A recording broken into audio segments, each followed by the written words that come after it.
Hola, muy buenas tardes y gracias a todas y todos por estar aquí hoy. En esta sesión del coloquio ISUC nos acompaña Catalina Droppelmann. Catalina es profesora e investigadora del Instituto de Sociología y de la Escuela de Gobierno de esta universidad. Es también directora del Centro de Estudios Justicia y Sociedad UC. Su formación es en psicología, tiene un máster y un doctorado en criminología, su formación de pregrado, tiene un máster y un doctorado en criminología por la Universidad de Cambridge. Está también afiliada al Center for Community, Gender and Social Justice de la misma Universidad de Cambridge y es también investigadora adjunta de Biodemos. Catalina, entonces te dejo 40-45 minutos y después vamos a dar espacio a preguntas. Muchas gracias por estar aquí hoy. Muchas gracias, Paco, por la invitación y bueno, gracias a todos los que vinieron a apoyar en fin de semestre.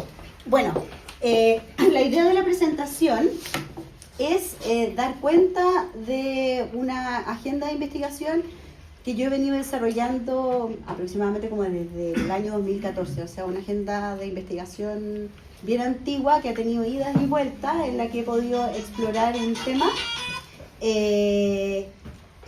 desde distintas perspectivas y en diferentes momentos también como de mi carrera, que también eso se refleja un poco en la investigación.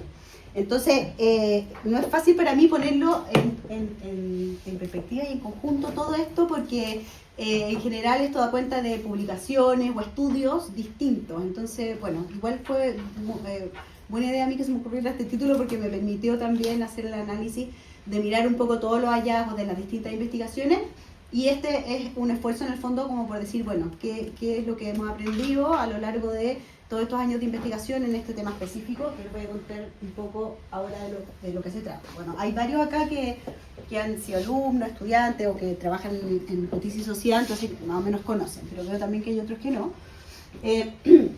Esta agenda de investigación se centra en un concepto de la criminología o de la sociología del delito, que es el paradigma del desistimiento. Y el paradigma del desistimiento es algo que surge en la criminología como a fines de la década de los 90 a partir de un hallazgo empírico, que era un hallazgo empírico muy antiguo, pero que de alguna manera como que se resucita en la década de los 90 y que es la curva de delito, que es este gráfico que ustedes ven acá, que es un gráfico totalmente simple que lo que hace es poner en conjunto dos variables, la edad, ¿no es cierto?, y los arrestos. ¿Ya? Esta curva de delito la podemos hacer con datos longitudinales, lo podemos hacer con datos de individuos. Esto es, digamos, una curva con datos agregados que juntó simplemente esas dos variables. ¿Y qué es lo que observamos a través de esta curva? Lo que observamos es que en general la delincuencia se concentra en la adolescencia y que aproximadamente a los 20 años, 19, 20 años, cuando comienza a desarrollarse un periodo que en la psicología se llama como la adolescencia tardía, comienza a disminuir, ¿ya? Esta forma la tienen también las curvas, como yo les decía, que se han hecho con estudios de cohortes de individuos que han seguido de manera longitudinal. Entonces, este hallazgo empírico da cuenta de que, a partir de lo que han demostrado distintos estudios, aproximadamente como entre un 60 y un 80% de quienes comienzan la conducta delictual en la adolescencia o en la infancia, dejan de delinquir. Y dejan naturalmente de delinquir porque estas personas que están acá y las personas que componen las otras curvas de delito que se han hecho son personas que han pasado por la cárcel, no por la cárcel, que han sido castigadas, que no han sido castigadas, que han cometido un delito, que han cometido un delito, ¿no es cierto? Entonces, hay algo que ocurre en esta transición que la criminología dice cómo no lo vimos antes, digamos, porque esto es un elemento muy claro, muy descriptivo, cero sofisticado, pero que nos da cuenta de que algo está pasando acá, en esta transición que hace que las personas dejen de. ¿Por qué esto es importante? Porque de alguna manera se cambia la pregunta de investigación, de una de las grandes preguntas de investigación que había tenido la criminología hasta la década de los 90, que era la pregunta de investigación sobre la reincidencia. En el fondo, ¿qué hace que alguien que empieza una carrera delictual vuelva a delinquir? ¿Y qué programas o qué políticas públicas tenemos que hacer para que las personas dejen de delinquir? ¿Ya? Entonces, ¿esto qué ocurre? Lo que hace es cambiar un poco la pregunta acerca de la reiteración de la conducta delictual, de la reincidencia, que era una pregunta de investigación que acarreaba principalmente factores retrospectivos o factores de riesgo que no ofrecían muchas posibilidades para diseñar una política pública orientada hacia el cambio. Y al cambiar la pregunta de investigación, comienzan a aparecer una serie de factores que hasta ese minuto no habían aparecido en la criminología, ¿ya? Que es la pregunta respecto del cambio. ¿Qué hace que las personas dejen de delinquir? Personas que ya han iniciado una conducta delictual, ¿qué hace que abandonen? Ustedes podrían pensar que es la otra cara de la moneda, digamos, respecto de aquellos factores que hacen que una persona reincida. Pero al poner ontológicamente la pregunta en otro lugar, comienzan a aparecer otros factores, otras teorías y otros paradigmas que comienzan a alimentar esto que se denomina enfoque de desistimiento, ¿ya? Entonces, básicamente es un cambio, ya no me pregunto por la reiteración, sino que me pregunto por el cambio, ¿ya? Y eso abre una serie de paradigmas, explicaciones, teorías que les voy a contar ahora de manera lo más resumida que pueda. ¿Cuáles son las características de este paradigma? Bueno, esto invita a estudiar esto a través de estudios longitudinales, principalmente de manera cuantitativa, pero también a complementar estos estudios longitudinales cuantitativos con estudios cualitativos que de alguna manera exploraran cómo era este proceso de cambio, ¿ya? Y eso es un elemento clave del enfoque de desistimiento, donde se entiende que el abandono de la conducta delictual no es un hecho que ocurre de un día para otro, ¿ya? No es un hecho que marca la presencia o la ausencia de un delito, que es como en general cuantitativamente se medía, presencia, ausencia del delito, ¿no es cierto?, una variable dicotómica, sino que se observa que esto es un proceso que ocurre de manera gradual y que, al igual que cualquier conducta, hasta la más simple que ustedes se puedan imaginar que uno como ser humano quiera dejar atrás, no ocurre un día para otro. Uno no amanece un día dejando de ser fumador si es fumador, dejando de ser delincuente si es delincuente, dejando de identificarse con un género y al día siguiente identificarse con otro. Todos estos elementos son elementos procesuales. Por lo tanto, el elemento proceso se torna también un foco clave de la investigación. Entonces hay algunos autores que plantean también que existen como 3 dimensiones de desistimiento de abandono. Un desistimiento primario, que sería lo conductual, es decir, que da cuenta de dejar de delinquir, la ausencia o la presencia de la conducta delictual en la vida de una persona. Un desistimiento secundario, que es lo que comienza a aparecer a través de esta agenda de investigación, que es, acá no solamente se trata de el abandono de la conducta delictual, sino hay también un elemento identitario que comienza a aparecer fuerte en los hallazgos de la investigación y que da cuenta de que también se trata de dejar de verse a sí mismo como un delincuente, ¿ya? Y un tercer elemento, que es lo que algunos autores plantean, desistimiento terciario, y que tiene que ver con cómo esta persona que deja de delinquir es reconocida por la sociedad como un ciudadano y no como un delincuente, ¿ya? Como un proceso, si ustedes quieren, de desetiquetaje. Otro elemento importante de este proceso de cambio es que hay algunos autores, principalmente Peggy Giordano, quien investigó muchos años el desistimiento y tiene varios estudios longitudinales, se dedicó durante mucho tiempo a investigar qué es lo que ocurre primero. Lo conductual, lo identitario, los factores que favorecen el desistimiento.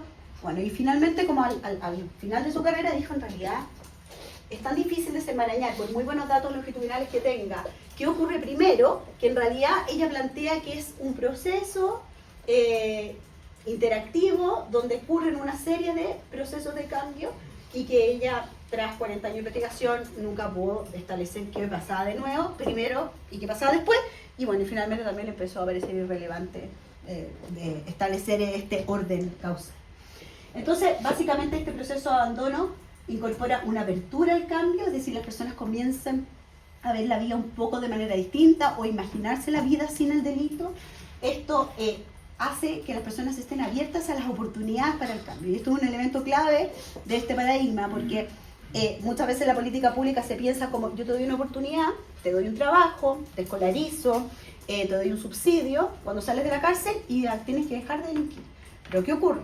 Que mientras las personas no vean ese cambio como una oportunidad para el cambio o para algo que de alguna manera abre el camino hacia la constitución de un rol presocial, no toman esa oportunidad. ¿Ya? Entonces, esto es un hallazgo muy importante en este enfoque. Después vendría esta idea de la transformación identitaria, ¿no es cierto?, donde las personas también comienzan a verse a sí mismas en otros roles, en facetas distintas.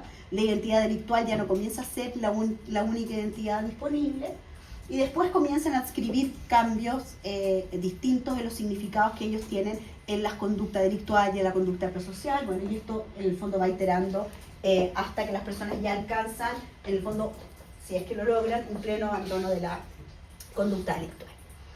¿Cuáles son las explicaciones de este paradigma? Las explicaciones se dividen como en 5 grandes grupos de explicaciones. Lo primero tiene que ver con la madurez, simplemente como que esta curva de delito se explicara porque las personas maduran, crecen, el cuerpo envejece y ya, digamos, las conductas de riesgo que les parecían súper atractivas en la adolescencia dejan de parecerles atractivas.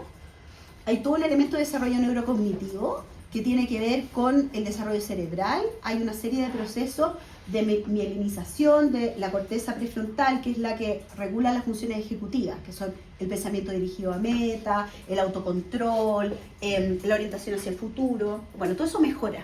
Ya a los 21 años nosotros alcanzamos el pic de nuestra madurez cerebral y tomamos decisiones mucho más adultas, mucho más maduras. ¿Ya? Entonces también eso es un proceso clave y hay mucha evidencia de que también acompaña probablemente este proceso de abandono de la conducta delictiva. Desde las teorías del control social se plantea que las personas, en la medida que transicionan de la adolescencia a la adulta, adquieren una serie de roles prosociales que les permiten salirse también del delito. ¿Ya? Estos roles prosociales son naturales del desarrollo, como tener pareja, como tener hijos, como acceder a un trabajo, como acceder a tener participación ciudadana, ¿no es cierto? Una serie de elementos que te permitan también que la delincuencia no sea el único rol que está disponible, y esos roles se denominan en la literatura puntos de inflexión o turning points, que son como cortes en las trayectorias de vida que muchas veces abren nuevas posibilidades. Y acá hay harta bien aspectos. Después está todo lo identitario, y acá no me voy a detener en esto, es más complejo y es más largo explicar, pero hay una serie de elementos también identitarios que se van generando, digamos, bajo un como modelo de interacción, de espejo, ¿no es cierto?, de interaccionismo simbólico, que permiten que también tú puedas ir formando una identidad un poco más estructurada y más definitiva en la transición de la adolescencia a la adulta. Y finalmente, cambios en el estilo de vida. Tan simple como cambio en el estilo de vida, como que cuando uno deja de ser adolescente, deja de pasar tanto tiempo en la calle, deja probablemente de juntarse con ciertos pares antisociales y más con prosociales, comienza a estar más en la casa en la noche y más en el día en la calle.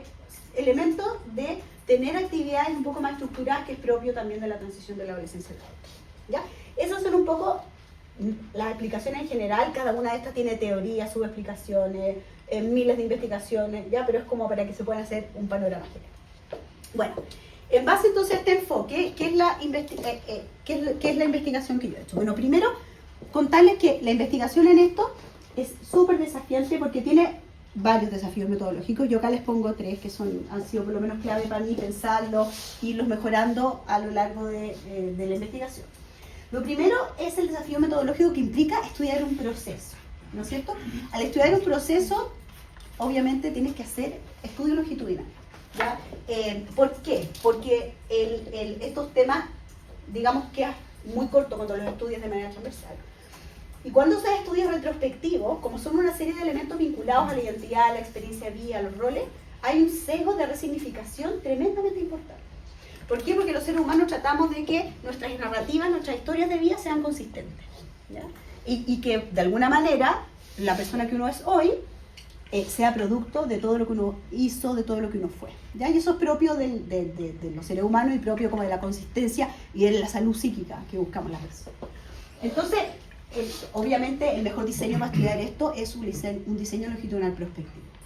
En segundo lugar, es un proceso que se debe estudiar de manera crítica. ¿Por qué? Porque en general uno accede a estudiar esto a partir de las narrativas de las personas, ¿ya? Si hace estudios cualitativos a través del enfoque narrativo y las entrevistas en profundidad, si hace estudios longitudinales cuantitativos a través de la encuesta, ¿no es cierto? O sea, siempre igual es la perspectiva, la narrativa, lo que la persona te va a contar acerca de sí misma. Y esa narrativa tiene una serie de sesgos y una serie de marcas de la deseabilidad social. ¿Ya? ¿Por qué? Porque estamos investigando la conducta delictual, ¿no es cierto? Que es como la conducta más indeseada, digamos, que puede ejercer el ser humano. Entonces hay una serie de elementos morales, de justificaciones, que hay que interrogar cuando uno hace investigación de este tipo. Y por otro lado, desde el punto de vista de género, también hay una serie de elementos también estructurales de género que uno también tiene que ir interrogando, porque les voy a mostrar un poco más adelante, muchas veces las narrativas, para alcanzar como esta consistencia o esta normalidad, se llenan de una serie de sesgos que si tú no los interrogas a través de la investigación, te quedas, digamos, con la conclusión de que en realidad lo mejor que podría pasar es que inventáramos una política pública que hiciera que la gente tuviera hijos y que con eso dejaran de delinquir, ¿ya? Entonces hay que ser muy crítico respecto de estas como narrativas normalizadas que son las que te exponen y a las que tú accedes si haces la investigación de manera más o menos superficial. Bueno, lo último tiene que ver con, obviamente, los diseños de investigación. Como tenemos este tema de estudiar longitudinalmente, están todos los temas de la atrición. Bueno, que ahora yo les puedo contar un poco después de las preguntas cómo lo hemos hecho para poder llevar a cabo esto. Entonces, yo les voy a contar hallazgos en ciertas temáticas específicas del enfoque de asistimiento que han ido apareciendo a través de distintos estudios. El primer estudio es el estudio de trayectorias juveniles, que es un estudio longitudinal, prospectivo, donde seguimos a una cohorte de 340 adolescentes infractores que habían sido condenados en el año 2014 a penas en el medio libre, o sea, no a cárcel, sino apenas en el medio libre, y lo seguimos por un periodo de 3 años. ¿Ya? Ese es el primer estudio del cual les voy a mostrar algunos allá. Otro estudio es un estudio que se llama Mujeres, Reinserción, Desistimiento y Reincidencia, que hicimos con la Paloma del Villar y con la Pilar Arrulet, con Sebastián Daza, y ese estudio nosotros seguimos a una cohorte de mujeres que egresaban de la cárcel, y las seguimos por un periodo de 1 año, y las fuimos entrevistando varias veces durante su proceso de transición de la cárcel al medio libre. Un tercer estudio es un estudio cualitativo que hicimos sobre jóvenes infractores e interculturalidad, ya con la Sofía Dupré, y en ese estudio lo que nosotros hicimos fue explorar cómo este proceso de desistimiento o de persistencia en el delito ocurría en el caso de jóvenes adolescentes migrantes que estaban en contacto o están condenados en el sistema de justicia juvenil.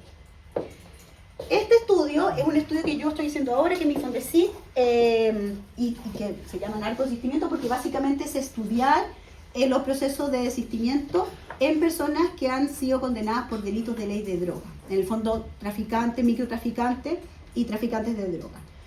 ¿Por qué? Porque de esto no hay prácticamente evidencia. En general, todos los estudios, o la mayor parte de los estudios que se han hecho sobre este tema, y en la criminología en general, están compuestos por participantes que han cometido delitos contra la propiedad, que son el 70% de los delitos que se cometen, robos, básicamente. Entonces, en temas de droga, valía mucho la pena investigarlo, porque los delitos de drogas tienen un inicio súper tardío, ¿ya? Un inicio de conducta delictual posterior a los 20 años en promedio. La edad promedio de inicio de los delitos contra la propiedad es de 12 años. Entonces, al tener un inicio tan tardío, entonces este paradigma de asistimiento es realmente cuestionable si se puede o no aplicar o cómo. Bueno, y en eso estamos ahora haciendo trabajo campo con Vicente y con la Manuela. Y un quinto estudio que estamos haciendo con Manuela, con Ángela Edo y con la Marcela Conejo de Psicología, que también busca explorar este enfoque de desistimiento. Bueno, busca explorar distintas cosas, pero una, o por lo menos lo que a mí me interesa de este estudio, es explorar este proceso de desistimiento o las narrativas de desistimiento y persistencia en mujeres condenadas por delitos de lesa humanidad, que cometieron crímenes durante la dictadura y que están cumpliendo condena acá en la cárcel de mujeres, ¿ya? Es un estudio cualitativo con entrevistas y que acabamos de terminar y estamos recién empezando a analizarlo. Y otro estudio que hicimos con Ángela Edo y con la Alejandra Luneque, donde entrevistamos, y con la Jacinta Rodríguez, entrevistamos a las personas que trabajan con adolescentes infractores, a los psicólogos, a los trabajadores sociales, para ver cómo operaba el proceso como de coayudar a el abandono de la conducta delictual, ¿ya? Bueno, y esto ha dado pie para una serie de publicaciones académicas, para libros. Entonces, les voy a presentar ahora algunos hallazgos en distintas temáticas que derivan de distintos, de algunos de estos estudios, de los cuales yo les mencioné recién. Bueno, lo primero tiene que ver con el proceso, ¿ya? Con la pregunta de investigación básicamente, ¿cómo es este proceso de abandono de la conducta delictual? Y lo primero interesante que surge a partir de los datos de los distintos estudios es que el inicio del abandono de la conducta delictual y en general las primeras olas de entrevistas de todas las cohortes que hemos seguido, en general las personas se presentan con un altísimo interés en abandonar la conducta delictual, ¿ya? En promedio, en general, en todos estos estudios, el 70% te dice, yo quiero abandonar la conducta delictual en algún minuto. O sea, solo un 30% de las personas de estas cohortes realmente quieren ser un delincuente de carrera, como uno podría pensar, ¿sí? El 70% quiere abandonar ahora, quiere abandonar en el futuro, pero quiere abandonar en algún minuto. Y además se siente tremendamente confiado de su capacidad para abandonar el delito, ¿ya? O sea, tiene una gran capacidad de agencia y de autoeficacia, que es como el concepto más psicológico de la agencia, ¿ya? Sin embargo, cuando nosotros, como los hemos seguido longitudinalmente, y la cárcel o el encarcelamiento te permite hacer un estudio longitudinal interesante, porque tienes a grupos de personas que están encerradas y no pueden delinquir, o por lo menos no pueden cometer estafa telefónica, etcétera, pero no pueden delinquir, cometer delitos contra la propiedad, y después salen al medio libre. Esa transición es súper interesante para quienes estudiamos estos temas, verla, porque en el fondo tú vas viendo cómo se retoma o no la conducta delictual. Entonces los estudios que hemos seguido gente cuando sale a la cárcel, esto es del estudio de las 220 mujeres que nosotros seguimos, lo que podemos ver es que en la medida que avanza el tiempo, tanto sus ganas de abandonar el delito como su capacidad percibida de abandonarlo disminuye, ¿ya? ¿Y por qué? Porque se va produciendo obviamente la reincidencia. En general, en todos nuestros estudios, al año de seguimiento, entre un 50 y un 70% de las personas de nuestras muestras vuelven a cometer delitos, ¿ya? Al menos una vez. ¿Cuándo se produce esta reincidencia? En general, dentro de los 2 primeros meses tras el ingreso a la cárcel, o sea, de manera súper inmediata. Y gatillada en general por factores meramente estructurales, es decir, por la necesidad económica, por la falta de oportunidades, por tener que retomar los roles y no tener dinero. Entonces, en general recaen rápidamente y en delitos bastante menores. Y después, con el tiempo, ya van retomando quienes persisten en el delito, sus redes criminales, y van sofisticando nuevamente su conducta delictual. Pero en el comienzo, en general, son hurtos, robos por sorpresa, cosas muy menores como para asegurar la subsistencia.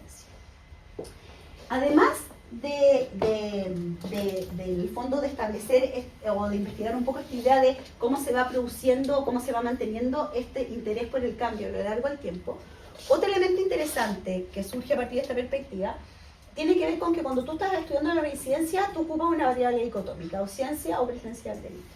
Pero si nosotros entendemos el abandono de la conducta delictual como un proceso, entonces lo que uno tiene que comenzar a mirar son otros cambios también en este proceso de abandono. Si uno entiende que esto no ocurre de un día para otro, nadie deja de ser un infractor un día que se despierta en la mañana, bueno, entonces tiene que haber cambios. ¿Cuáles son estos cambios?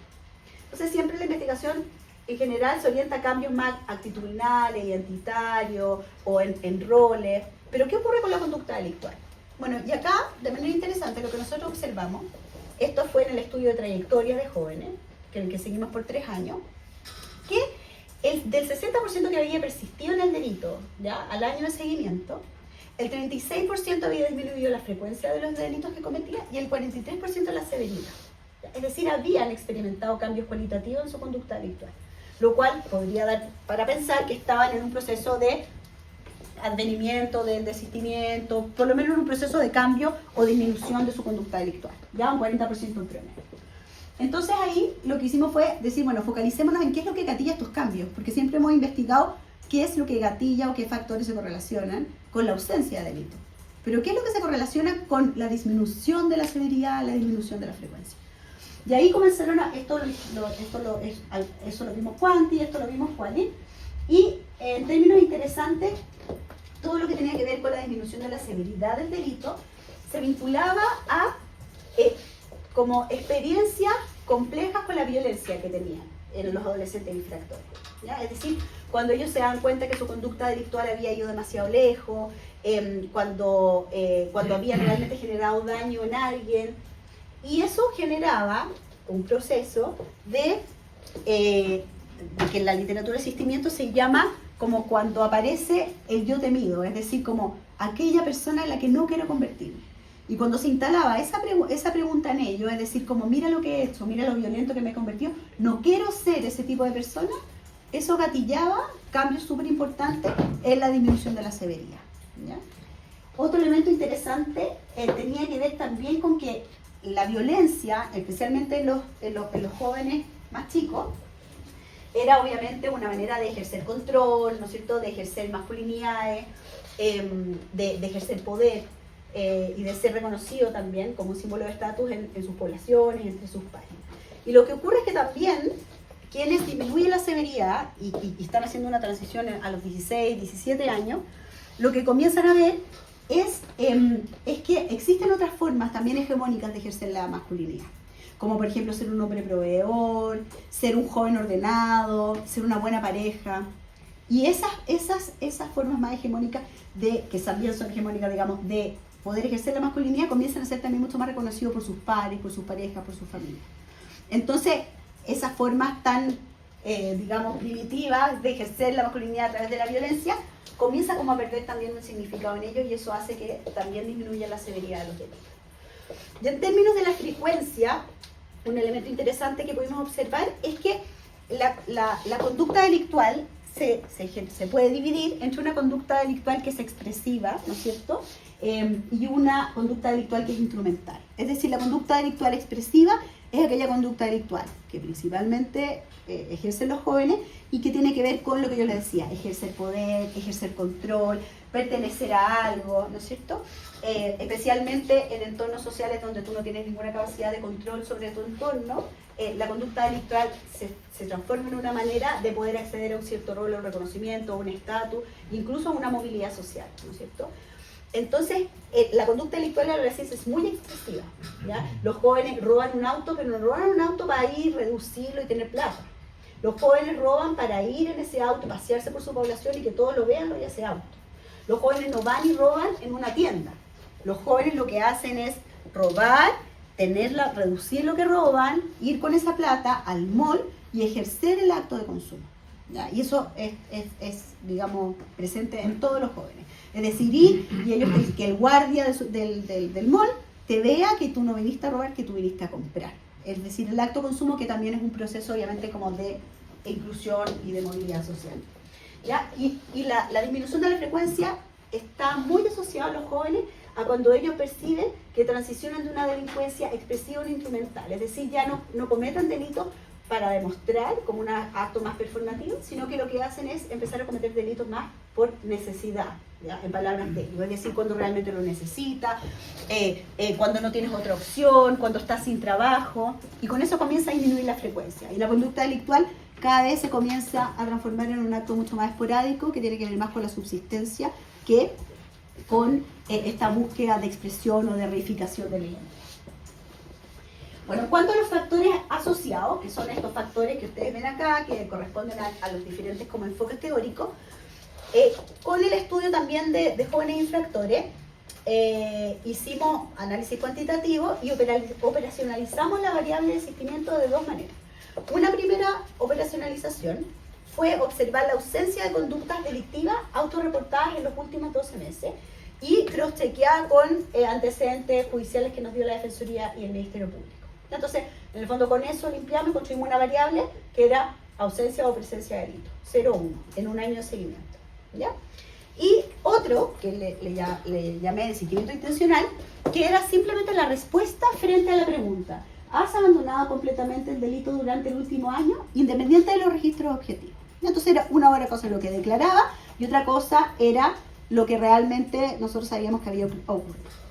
Le llamamos desistimiento intencional porque esto acá podía caber si trataste de abandonar o abandonaste una vez y recaíste, o sea, acá caen muchas más posibilidades que acá, ¿ya? Y esto en el fondo representaría como un movimiento más agencial y no tan conductual.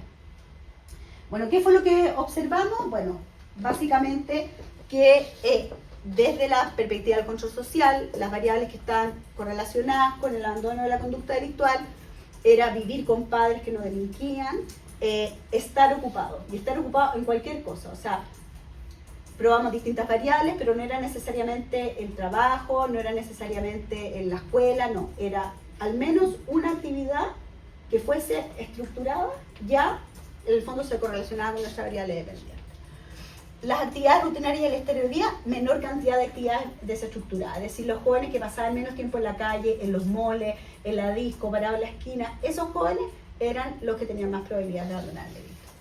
Y dentro de las variables psicosociales o la dimensión más individual del desistimiento, consideración por otro, que era una escala que utilizamos que es como una escala de empatía, identidad prosocial, que también es una escala que se utiliza para medir identidad prosocial o antisocial, y cinismo legal, que es una escala que se usa mucho en la criminología, que es una escala que mide un poco como orientaciones morales, ¿ya? Que tiene sus deficiencias, pero está súper probada y tiene buenas propiedades psicológicas. Bueno, esos eran los factores que se asociaban al desistimiento, ¿ya? Ahora, esto se exploró a través de estas dos variables dependientes, los mismos factores. ¿Y qué fue lo que se pudo observar? Que de manera interesante, cuando nosotros teníamos como variable dependiente el desistimiento intencional, solamente se correlacionaban con el desistimiento intencional las variables psicosociales, estas de acá. La consideración por otros, la identidad prosocial, el cinismo legal, y aparece una que antes no aparecía, que era la autoeficacia, ¿ya? La autoeficacia, que es como los psicólogos medimos la agencia, para ustedes que son socios, ¿ya? Bueno, esa se correlaciona. Entonces, ¿qué nos dice esto? Esto fue un hallazgo interesante porque dio cuenta de que probablemente quienes caían dentro de este desistimiento intencional, es decir, quienes no habían abandonado la conducta delictual, pero que igual decían que sí habían abandonado o habían dejado de delinquir probablemente durante un periodo o alguna vez durante este año de seguimiento, que podía haber sido esto así, delinquir un día, un mes o todo el año, bueno, probablemente ellos estaban en un inicio del proceso de abandono donde estas variables individuales son mucho más importantes que las variables estructurales, ¿ya? Un poco de acuerdo a lo que dice Giordano, a pesar de que ella dice que el orden no es posible, y con mi diseño yo tampoco puedo establecer el orden de esta causalidad, pero sí, por lo menos puedo decir que frente a lo más intencional, se asocian mucho más variables más individuales, porque probablemente a los comienzos del proceso de abandono de conducta delictual hay un proceso un poco más agencial, un poco más intencional, ¿ya? Y que eso después abre camino para que las personas realmente sean más permeables a estos elementos más estructurales o estas oportunidades para el cambio. ¿Ya? Ya. Tercer grupo de hallazgos, el género. Ya. Todos los estudios que yo les mostré, lamentablemente nunca hemos hecho un estudio donde en un mismo estudio tengamos a hombres y mujeres estudiados con la misma metodología. Lo que nos ha ido pasando es que cuando hemos tenido estudios longitudinales grandes, las mujeres, como son muy pocas en el sistema de justicia criminal, ya son menos del 7% en general, sobre todo en juvenil, entonces la hemos tenido que dejar afuera y hacer quali. Entonces yo no tengo acá un estudio y yo les puedo decir, miren, maravilloso, acá comparamos hombres y mujeres con la misma metodología. Pero a lo largo de los estudios sí he ido observando algunas diferencias interesantes. Respecto de las motivaciones que tienen los hombres y las mujeres, hay diferencias importantes en cuanto a las motivaciones que tienen para abandonar el delito. Ya, en general, el desistimiento masculino se vincula mucho más a la construcción de una identidad autónoma y autosuficiente.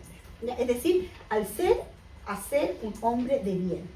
Un hombre de bien, un hombre de su casa, un hombre productivo, un hombre que trabaja, un hombre que se hace cargo de la familia. ¿Ya? Esa es la narrativa que aparece en los hombres. En cambio, desde las mujeres anclan su proceso de abandono de la conducta delictual muy fuertemente en la reparación afectiva.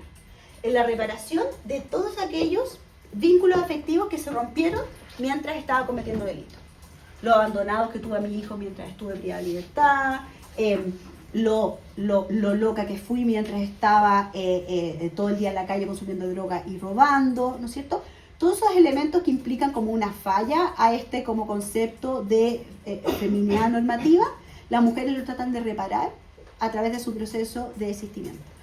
Por lo tanto, los procesos de desistimiento de las mujeres se orientan muchísimo a una transición hacia roles normativos femeninos.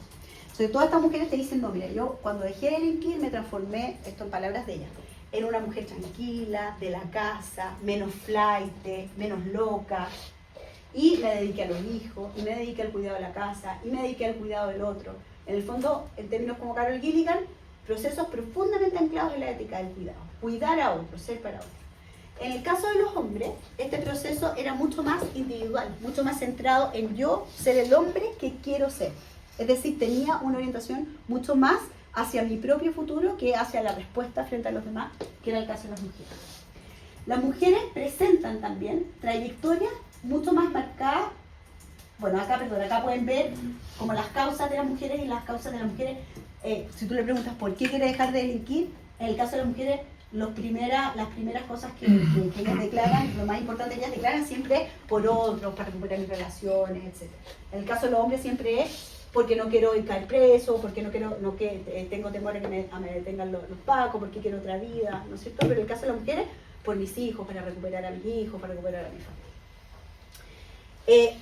Nosotros en el estudio de trayectorias de mujeres, que seguimos a esta cohorte que salía a la cárcel, hicimos tipología. ¿Por qué? Porque la criminología feminista plantea que las mujeres que delinquen siguen como distintas trayectorias de vida, ¿ya? Y que eso es súper identificable, a diferencia de los hombres. Es decir, las mujeres que cometen delitos de droga son muy distintas de las mujeres que cometen delitos contra la propiedad y muy distintas de las mujeres que cometen delitos como más expresivos o que están más imbuidas en la subcultura delictual. Bueno, está el paper, yo se lo dejo al final, con Latent Class Analysis, hicimos como todo un análisis, nos salieron 3 perfiles de mujeres. Y esos 3 perfiles de mujeres presentan niveles de reincidencia súper distintos y se correlacionan con todas las variables y los factores asociados al desistimiento de manera muy distinta. Es decir, en el caso de las mujeres hay 3 perfiles claros. En el caso de los hombres, nunca hemos podido perfilar también, o tú puedes perfilar entre delitos más violentos y menos violentos, ¿no es cierto? Entre delitos de droga y no de droga, pero no de manera tan clara como las mujeres. Entonces acá tenemos el grupo 1, la clase 1, que son las mujeres que tienen la más baja reincidencia y que son las mujeres que cometen delitos de droga. Estas mujeres inician su conducta delictual en promedio a los 27 años, no tienen antecedentes penales, no tienen conductas de riesgo, no tienen muchas vulnerabilidades en la infancia. Es decir, un perfil, digamos, lo más cercano a la prosocialidad que uno pudiese encontrar, digamos, dentro de una corte de cárcel. El segundo, ya que presenta una reincidencia mayor que esta, pero menor que la clase 3, es un perfil de una mujer que ha hecho como gender crossing hacia lo masculino y está mucho más identificada con la conducta delictual masculina, participa de bandas, genera mucho sentido de autoeficacia y de control a través de la conducta delictual y comete delitos mucho más estructurados, ¿ya? Y este 62% que reincide a penas cortas son las mujeres que cometen hurtos, principalmente robo por sorpresa, delitos muy menores que en general es tremendamente vulnerable. Una gran proporción de estas mujeres ha vivido en la calle, tiene consumo de droga, ha estado envuelta en la prostitución. Y ellas cometen principalmente estos delitos menores y no escalan a delitos mayores, ¿ya? Entonces, es interesante esta particularidad de las mujeres respecto de cómo las podemos perfilar, y eso también ayuda a pensar una política pública mucho más orientada a perfil, que en el caso de los hombres que no. Otro elemento tiene que ver también con que las mujeres tienen obstáculos estructurales y simbólicos mucho más importantes, que nos vinculan a la idea del espacio liminal, ¿ya? La idea del espacio liminal tiene que ver con que, como yo les dije, nadie deja de delinquir de un día para otro. Entonces hay un espacio que es reconocido, investigado, estudiado bajo este enfoque y estas teorías, y que tiene que ver con ese espacio transicional en que las personas no están ni en el delito ni en la conformidad, digamos, o el no delito. Ese espacio cobra gran relevancia, porque como nadie deja de delinquir de un día para otro, ese espacio de ambivalencia es en general el espacio que habitan gran parte de las personas que están privadas de libertad, gran parte de las personas que están cumpliendo condena. Ya este paso transicional entre el delito y no delito, que se llama espacio liminal porque es un espacio transicional, donde tú no has adquirido todos los roles, todos los comportamientos, todas las conductas del rol hacia el cual estás transicionando, ni tampoco has abandonado totalmente todas las conductas, las identidades, etcétera, del rol al que pertenecía, ¿ya?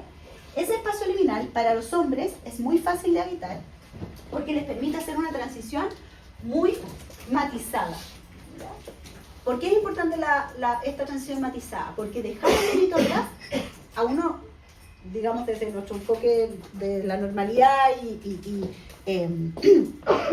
pensando que obviamente probablemente todos los que están acá están en contra de la conducta delictual, nos parece como clarísimo que tú tienes que dejar de delinquir, es una conducta negativa, ¿cómo no vas a dejar de delinquir, no es cierto? Pero el proceso de abandono de la conducta delictual es muy difícil, y especialmente para los jóvenes, se vincula a hacer un salto al vacío. Porque dejar el delito atrás, al ser una transición de rol, implica un hacia dónde. Tú tienes que construir un hacia dónde, tú no puedes saltar al vacío y quedarte sin nada. ¿Y qué ocurre? Que los jóvenes resisten mucho esta transición porque se quedan sin nada. Se quedan sin poder, se quedan sin dinero, se quedan sin identidad, se quedan sin estructura de vida, se quedan literalmente sin nada, ¿ya? Entonces, ¿qué ocurre? Que hay una cierta resistencia en el fondo a dejar el delito atrás. Entonces, ¿qué ocurre? En los jóvenes este espacio liminal cobra relevancia, porque ellos comienzan a dejar el delito de a poco.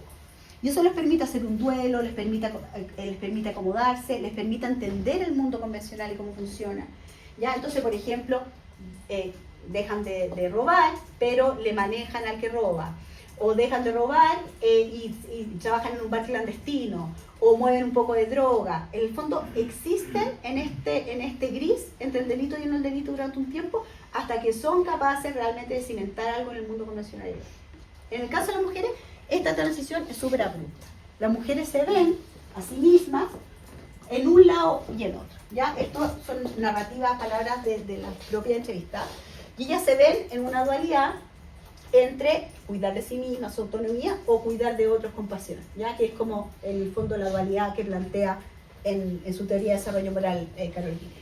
Entonces, por un lado está el delito, por otro lado está el desistimiento, por un lado está lo irracional, por el otro lado lo racional, lo impulsiva, responsable, soltera sola, madre, egoísta, cariñosa, chora, cobarde. Esta dualidad es muy marcada para ella. Entonces, las transiciones de las mujeres son súper radicales. ¿Y por qué son radicales también? Lo que voy a observar a través de la investigación es por esta idea de la coherencia que yo les decía al principio. Cuando un hombre trata de armar una narrativa que contenga su proceso de cambio y de transición, desde la masculinidad esa narrativa está súper disponible, porque es el hombre que soy ahora, un hombre responsable de familia, lo aprendí en la calle. Lo aprendí en la calle porque lo pasé tan mal, porque fui muy choro, porque estuve en la cárcel. Entonces ahora ya viví todo lo que tenía que vivir y ahora soy un hombre de bien, ¿no es cierto? Y eso está súper sostenido por la sociedad en general, pues como el cuento, cuando, no sé, pues las abuelas decían que bueno, que se casó con este hombre tan mujeriego porque ya vivió todo, entonces le va a ser fiel, ¿no es cierto? Esas narrativas de masculinidad están súper sostenidas por la sociedad. En el caso de las mujeres es realmente imposible resignificar un pasado delictual. Ya a las mujeres les produce angustia, les produce negación. ¿Cómo resignificar? Resignificar que fui mala madre, resignificar que estaba en la calle, resignificar que dejé todo. ¿Cómo transformo, en el fondo, lo malo en bueno? Entonces eso hace que sus transiciones sean súper radicales. Y las mujeres además tienen una mucho mayor percepción respecto a su vulnerabilidad que los hombres. Los hombres, por un tema de masculinidad, acá todos los que han participado de estos estudios dicen, yo dejo de elegir cuando quiero, a mí nadie me dice lo que tengo que hacer, yo decido. Eso es un ejercicio, ¿no es cierto?, de autonomía, de masculinidad. En el caso de las mujeres están mucho más conscientes de su vulnerabilidad. Entonces dicen, no, si yo salgo, yo recaigo en la droga, me pongo a robar y me olvido de que soy madre, ¿no es cierto? Entonces, estos procesos de desistimiento en el caso de las mujeres se dan durante periodos de encierro. Hay mujeres acá en el estudio que pasaban 4 o 6 meses encerradas en su casa sin siquiera salir a comprar el pan para no exponerse, porque estaban más conscientes de su vulnerabilidad. Entonces, ¿a qué voy con esto? Que este paso liminal, este paso transicional, por un tema estructural, está mucho menos disponible para las mujeres, porque las mujeres tienen mucho menos posibilidades de ser y de hacer que los hombres, ¿ya? Y de resignificar su conducta. Ya, la persistencia. ¿Quiénes persisten? Ya, esto yo me enfoqué mucho menos porque mi foco era porque abandonan, pero obviamente un 40% en general de todas mis muestras sigue delinquiendo, entonces es algo que hay que mirar.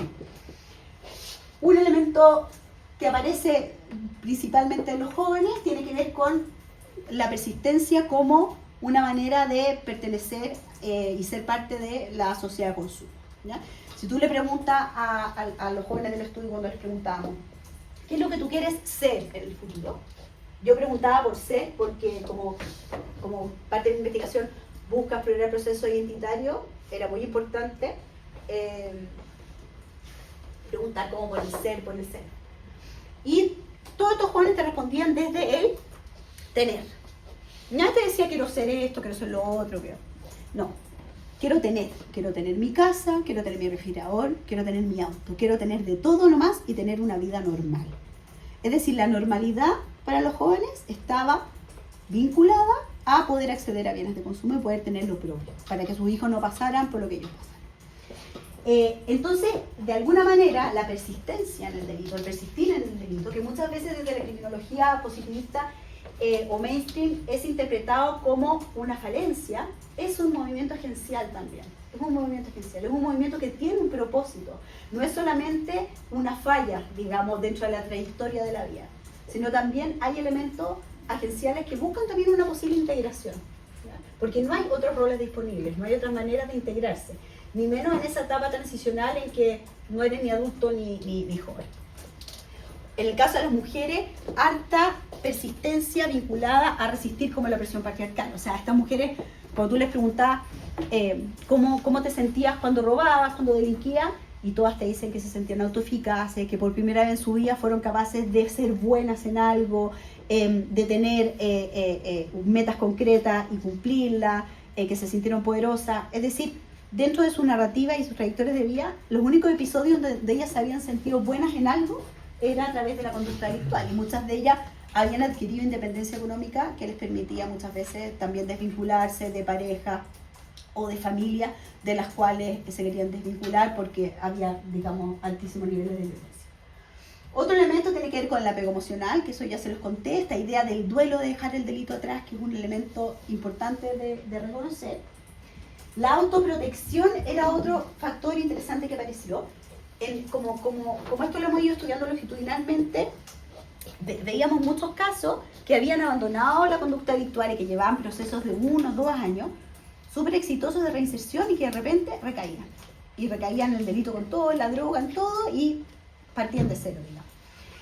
Cuando empezamos a explorar estas como recaídas, muchas veces estas recaídas también operaban como procesos de autoprotección cuando estos jóvenes se sentían demasiado presionados a cumplir en el mundo convencional y sentían que no tenían las herramientas para hacerlo.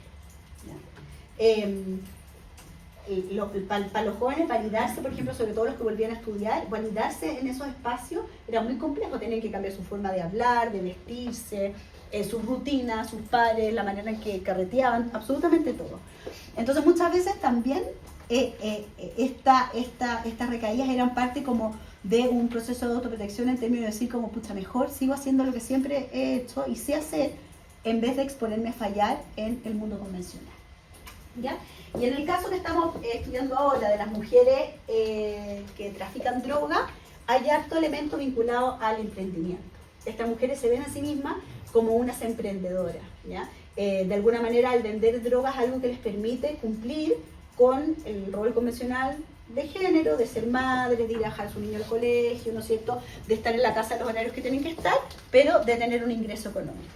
¿Ya? Entonces la persistencia para ellas también es interpretada como un movimiento muy agencial de subsistencia y de emprendimiento, digamos, incluso vinculado con la virtud de ser emprendedora y todo, bueno, lo que el concepto de emprendedora tiene en nuestra sociedad. Y por último, en términos de la interculturalidad y la migración, lo que pudimos observar acá fue que todos estos elementos más individuales que yo les mostré, es decir, todos estos elementos identitarios, de orientación moral, de agencia, están prácticamente ausentes, porque para estos jóvenes el proceso de abandono de la conducta delictual dependía fuertemente, si no principalmente, de oportunidades estructurales, porque eran jóvenes que no tenían nada en Chile. Entonces, en el fondo, el proceso de discernimiento era muy precario. Era un proceso que se anclaba en la oportunidad de tener un techo, en la oportunidad de tener un trabajo, en la oportunidad de poder tener un carnet de identidad, de poder limpiar tus antecedentes, ¿no es cierto?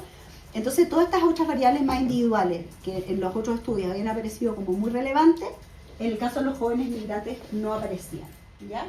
El espacio liminal se ampliaba, o sea, estos jóvenes, si los adolescentes infractores viven en este espacio o existen en este espacio liminal, en el caso de los migrantes era la liminalidad misma, pues eran adolescentes, eran migrantes y además estaban entre dejar el delito atrás y no dejarlo. Entonces, era digamos, una experiencia profundamente marcada como por la ambivalencia y el no pertenecer, el no tener. Bueno, por último, esta idea del futuro, del hacia dónde que yo les dije, que es decir, que el desistimiento tiene que implicar la construcción de un hacia dónde.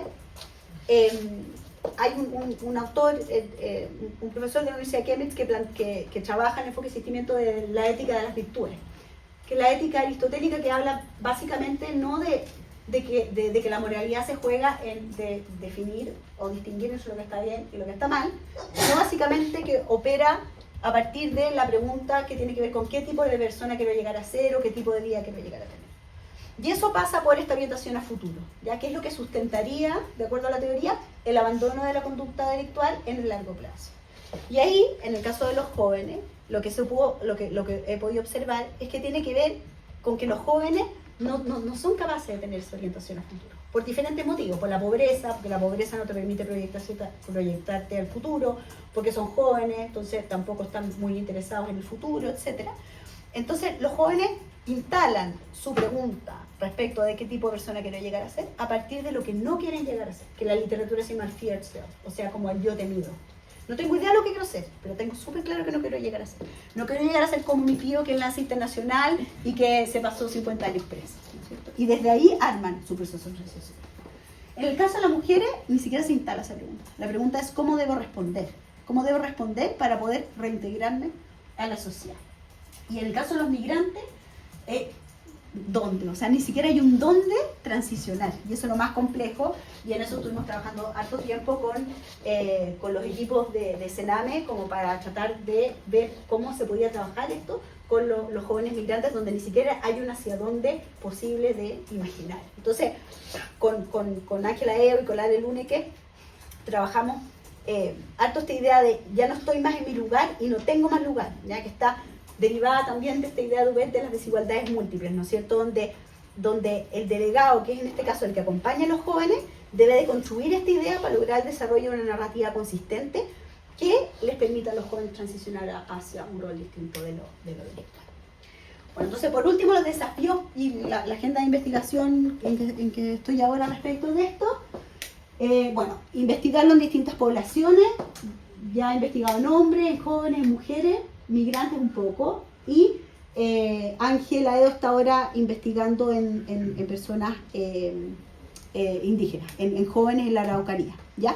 Que es como un paradigma un poco más de delito político, ¿ya?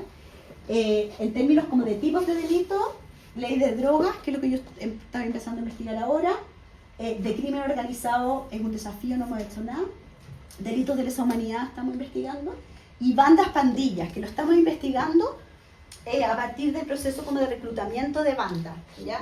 Que es interesante porque finalmente lo que hace el enfoque de desistimiento es entender la trayectoria de vida de las personas que cometen delito. Entonces, en el fondo, en la entrada y la salida son dos elementos que finalmente se van como conjugando. Entonces, la idea del reclutamiento, el enganche y desenganche de las bandas, también estamos comenzando a estudiarlo como bajo este paradigma o bajo estas teorías. Otro elemento interesante tiene que ver con investigar el desistimiento más a nivel relacional, ¿ya? Siempre ha sido investigado muy a nivel individual, de la experiencia individual, pero no a partir de otros. Y si pensamos en este desistimiento terciario, o en esta idea de que la sociedad de alguna manera tiene que acoger o acompañar un proceso de cambio o reconocerlo,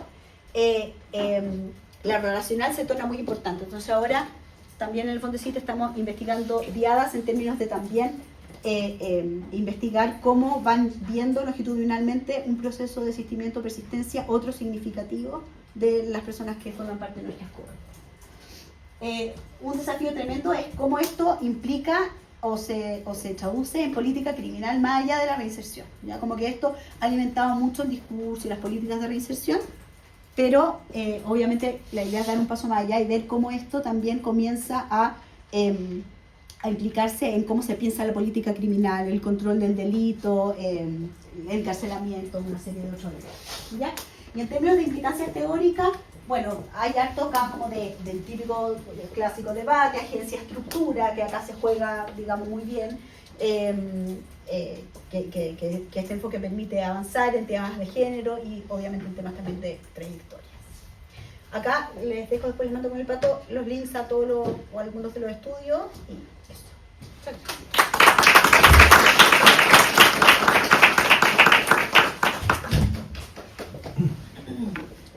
¿Preguntas a nuestra invitada? Cata, si querida, tú nombras las palabras, pero yo no alcanzo a... Sí, obvio. Por acá había uno. La bonita. La bonita. Ya, sí, muchas gracias. Mi pregunta, comentario, no va a ir directamente al tema, sino más bien a lo que mencionaste al principio de los desafíos metodológicos. Porque creo que, claro, como tú lo muestras, efectivamente investigar cualitativamente un tema como este tiene súper claramente el sesgo de la deseabilidad. Pero yo creo que, sin embargo, ese sesgo también está presente en otros temas que se investigan cualitativamente y que muchas veces, creo yo, también se quedan como en la narrativa como de primer orden, ¿cierto? Como demasiado descriptivo y también, por lo mismo, de repente conclusiones como muy directas de las narraciones que hacen las personas sobre esto.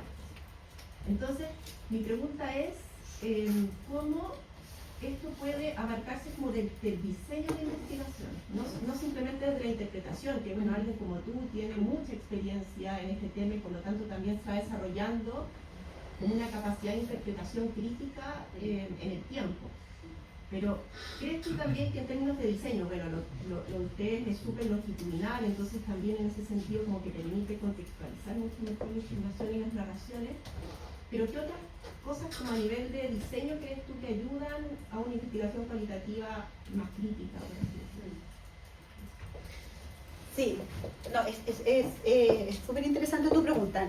Le hemos dado mucha vuelta. Hay un enfoque en la criminología, bueno, que es como lo que se llama como feminist standpoint, que es que es algo que lo hemos utilizado más en los estudios con mujeres, que es como tú armas tu diseño de investigación tratando de evitar estos sesgos de género, pero también tratando de evitar como las discrepancias de poder que se dan en el proceso de investigación entre investigador y investigada, etc. Entonces, para eso, cosas como que hemos ido utilizando tienen que ver con tratar como de romper un poco esa discrepancia. Entonces, permanecer más tiempo en los lugares. ¿Ya? Por ejemplo, yo con el caso de sin hacer trabajo etnográfico, yo no hago trabajo etnográfico, pero por ejemplo en el caso de las mujeres infractoras, aparte de las mujeres cuesta mucho más que te hablen, que confíen, que te queden. Con las mujeres infractoras, ponte tú, lo que yo hice fue ir muchos días al centro donde ellas estaban, en distintos horarios, y estar en múltiples actividades, hasta transformarme como en una presencia como reconocida, por lo menos. Y eso hacía que se dieran muchas conversaciones informales que rompían con esta asimetría de poder. Porque a la larga, digamos, eran dos mujeres fumándose un cigarro y conversando, digamos, ellas y yo, ¿no es cierto? Y eso ayudaba un poco a esto, en términos como de diseño. Es decir, como este diseño como clásico de que uno vaya a entrevista y uno vaya a encuesta, no te permite, en el fondo, romper un poco con esa asimetría que hace que el discurso sea aún más cargado de sensibilidad social y normativo. ¿Ya? Eso es un tema súper interesante. Pero es un desafío metodológico que nosotros no hemos podido resolver mucho. Otra cosa que hemos hecho también desde este enfoque como de Feminist Standpoint es devolver también a las personas los resultados y discutirlos con ellas, con las mujeres lo hemos hecho. Mira, esto es lo que vi, ¿te hace sentido, no te hace sentido? Pero igual es post, en el fondo es para la interpretación, para el análisis de los datos. Y ahora eso que dices tú, Morín, apareció súper fuerte en los, justo se salió la mano, pero en el estudio que estamos haciendo con mujeres condenadas por lesa humanidad. Porque esas mujeres quieren mostrar su inocencia a toda costa. O sea, todos los infractores te cuentan lo que hicieron. ¿Ya? Y en general, incluso gran parte de los estudios dan cuenta de que el autorreporte es más confiable que los datos oficiales. Porque la gente ya está presa, ya te cuenta, digamos, no hay muchos sesgos de mentira ahí. Pero en el caso de estas mujeres sí, pues, porque hay procesos que ellas imaginariamente creen que se pueden reabrir, ¿no es cierto? Entonces ahí está siendo súper fuerte cómo tú analizas y accedes a una narrativa que tú sabes que no es verdad, ¿no es cierto? Porque aparte nosotros en el caso de esas mujeres hicimos como distintos ensayos metodológicos, como que la mitad del equipo sabía de los casos y la otra mitad, somos 4 investigadores, la otra mitad no sabía. Por ejemplo, yo no sabía nada. Bueno, obviamente hay un caso emblemático que la había leído en el diario alguna vez, pero no sabía. El que sabía, por ejemplo, la Marcela Conejo ha estudiado toda su vida esto. Entonces ella, el nombre, el sobrenombre, todo se lo sabía, ella sabía perfectamente a quién estaba entrevistando. Ángela y yo no. Entonces ahora estamos comparando un poco qué pasa cuando tú tienes, como vas con esa verdad o no vas con esa verdad, y qué ocurre o cómo lees esos análisis. Y bueno, y vamos a sacar como un paper metodológico de eso, porque justamente es esa la pregunta, porque por lo menos yo nunca me había enfrentado a hacer una entrevista sabiendo que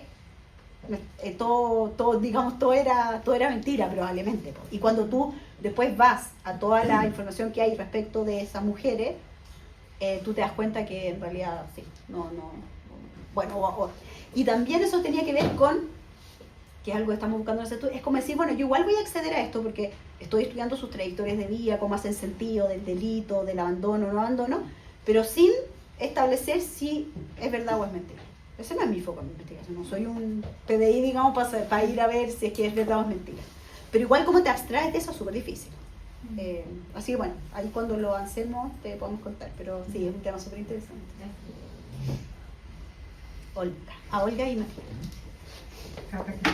Muchas gracias, muy interesante siempre escucharte. Yo tengo un par de preguntas, una un poquito más compleja, que es ¿cómo operacionalizas el desistimiento? Estoy pensando en el día a día, en lo cotidiano, más aún cuando además desde Gendarmería existe al menos la declaración de que el enfoque de desistimiento forma parte de las dinámicas cotidianas o de las normas técnicas de reinserción social. Pero en el día a día, cuando solo tienes un instrumento que es el asociado al RNR, al riesgo, necesidad y responsabilidad, con escasez de profesionales, con una selección muy reducida de personas que acceden, con hacinamiento, ¿cómo operacionalizas respecto de los profesionales, que serían los que tendrían posibilidad de hacer algo profesionalmente hablando, pero también puedes operacionalizar en algo el desistimiento respecto de los gendarmes? Hay otras dinámicas que no sean asociadas exclusivamente a estos dos personajes formales para la operacionalización del desistimiento. Estoy pensando en monitores diversos, etc. Un poco eso quisiera preguntarte. Y la otra cosa, que es una pregunta así más puntual, es corrupción. En torno a, ¿hay alguna cosa escrita, hay algo dicho sobre corrupción y desistimiento? Eso. Ya, corrupción, empezamos en un estudio de corrupción que formalmente se llama integridad, porque no podemos hacer un estudio de corrupción y entrar a la cárcel porque no nos van a dejar entrar, entonces se llama integridad y, ¿cómo le pusimos, Pablo? Integridad, yo lo inventé ayer, espera, integridad y buen gobierno de las cárceles. Ya, integridad y buen gobierno estamos empezando, ¿no? Entonces estamos muy en pañales en el tema corrupción, era un tema que por lo menos ninguno de los que trabajamos en Justicia y Sociedad habíamos investigado. Y respecto de desistimiento, hasta donde nosotros sabemos no hay nada. Y yo creo que falta, porque es un tema que teóricamente tampoco está para nada muy bien desarrollado. Nosotros estamos trabajando en ese estudio también con Martín Ordóñez, que es como experto en corrupción, pero no en cárceles, y teóricamente es pobre, es súper pobre. Entonces, no sé todavía, pero puede ser que algo se respecto de lo otro, bueno, la cárcel, por ejemplo, si pensamos en personas privadas de libertad, es el lugar, digamos, más inadecuado para poder generar algún proceso de desistimiento como el que estamos viendo, principalmente por la afectación que hay al propio sentido de agencia, ¿no es cierto? La infantilización que produce la cárcel, todos toman decisiones por ti, no hay roles disponibles más que el de ser el preso o el interno o el privado de libertad, se rompen los vínculos, es decir, es tremendamente complejo poder trabajarlo desde la cárcel. Entonces, un poco como lo que nosotros hemos tratado de incorporar, las orientaciones técnicas o de a poco, en el medio libre es mucho más fácil, ¿ya? Y ahí se ha puesto mucho más énfasis en el vínculo que existe entre el delegado, el acompañante, el gendarme, el monitor y la persona que está en un proceso de reinserción, ¿ya? Ese vínculo era algo que durante mucho tiempo no se investigó mucho, pero hoy en día la investigación sobre desistimiento ha ido dando cuenta que ese vínculo es como la columna vertebral del proceso de reinserción. ¿Por qué? Porque entre este delegado, por ejemplo, y la persona infractora se da una conversación moral todo el tiempo. Una conversación, porque de lo que se habla es de lo que debo y no debo hacer, de lo que está bien y lo que está mal, de cómo debe ser mi futuro. Entonces, esas personas deben estar mucho más preparadas y capacitadas porque finalmente no solamente operan como un modelaje social, sino que también es ahí donde se da la conversación moral más compleja que a las cuales experimentan estas personas. Entonces son finalmente un agente de cambio y hay que entenderlos como agentes de cambio. Y cómo pueden ayudar esos cambios, las creencias que ellos tienen respecto de estas personas, los estigmas, todo eso también es un elemento súper importante que mirar, porque como yo les he mostrado, esto es un proceso de interaccionismo, entonces en la medida en que a ti te reflejan que estás condenado, que nunca va a cambiar, que difícilmente se puede generar un desarrollo de una identidad más prosocial. Gracias, Cata. Oye, hay uno de los resultados que mostraba, los de los modelos de regresión, ¿puedes volver a ello? Que me llamó, el sociólogo que hay en mí me quedó bien estupefacto, porque como el dominio de las variables psicológicas, ¿no? Sí. Ya, entonces uno podría decir, ya, pues entonces al final del día todo esto depende mucho más del atributo psicológico. Sí. Procesos de socialización primaria, formación de personalidad, que de las características, llamémoslo, más estructurales. Pero por ahí me entra la duda, es que esas variables estructurales también pueden afectar las disposiciones psicológicas. Entonces, como variación, o sea, Sí. básicamente si uno saca esas variables psicológicas, ¿los factores sociológicos aparecen con más fuerza o no? Ya, súper buena pregunta. Lo probé N veces. Entonces, ¿qué hice yo primero? Yo primero hice esta regresión incorporando como de a poco las variables teóricamente, entonces por decir, las estructurales primero, ya. Y el modelo del FIT mejoraba en la medida en que tú metías todas estas variables que eran las teóricamente relevantes, ¿ya? Mejoraba como el modelo FIT. Entonces ahí decidimos dejar todas estas variables, pero si tú sacabas las variables psicológicas, el modelo seguía siendo igualmente bueno con las estructurales, ya mejoraba como el modelo FIT y por eso decidimos dejarlo. Ahora, el hallazgo que se ve acá es que las estructurales no son relevantes justamente en estos que probablemente siguen delinquiendo, ¿ya? O sea, en mayor proporción, en los que siguen delinquiendo, ¿ya? Pero en los que han abandonado totalmente la conducta delictual y estamos totalmente seguros que la abandonaron, por autorreporte y por datos oficiales, sí. Ahí las estructurales, digamos, pesan y pesan más. Yo no traje hoy día como los PROVI, no lo traje, no me acuerdo bien, pero en los PROVI se veía que las estructurales pesan mucho más que las psicológicas, pero mucho más, ¿no? O sea, tampoco tanto, porque en criminología es difícil, pero por ejemplo, por decirte, el vivir con los padres aumentaba la probabilidad de existir en un 25%, y la consideración por otro en un 9%. O sea, en ese sentido, y eso también está discutido en el paper, las psicológicas tienen igual mucho menos peso que las estructurales. En relación a la pena como pena jurídica, digamos, que aparece, porque esto está todo vinculado a delito, ¿verdad? A la comisión, a la abogada, que bien, sí. De la que no puedo tampoco desprenderme.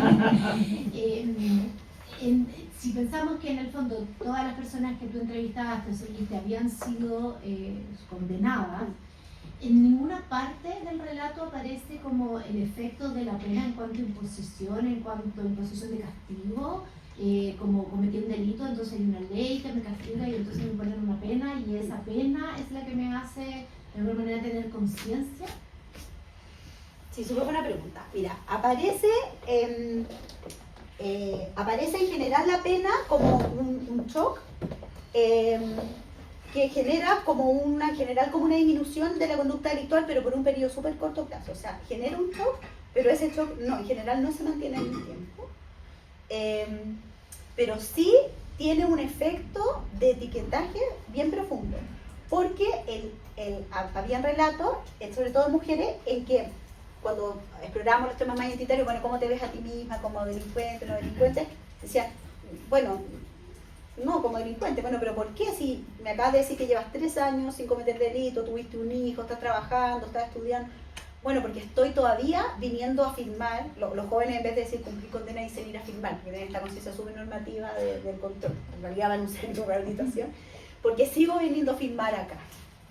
Entonces, en el fondo, eso tiene que ver con esto que habla Jean-Marie, uno de los procesos de desetiquetaje. En el fondo, como también el reconocimiento del Estado, a través de limpiar los antecedentes, a través de las ceremonias de graduación, a través del reconocimiento de esa persona ya no como infractora, y que como su único vínculo con el Estado es a través de la pena, también produce un proceso de desetiquetaje bien importante.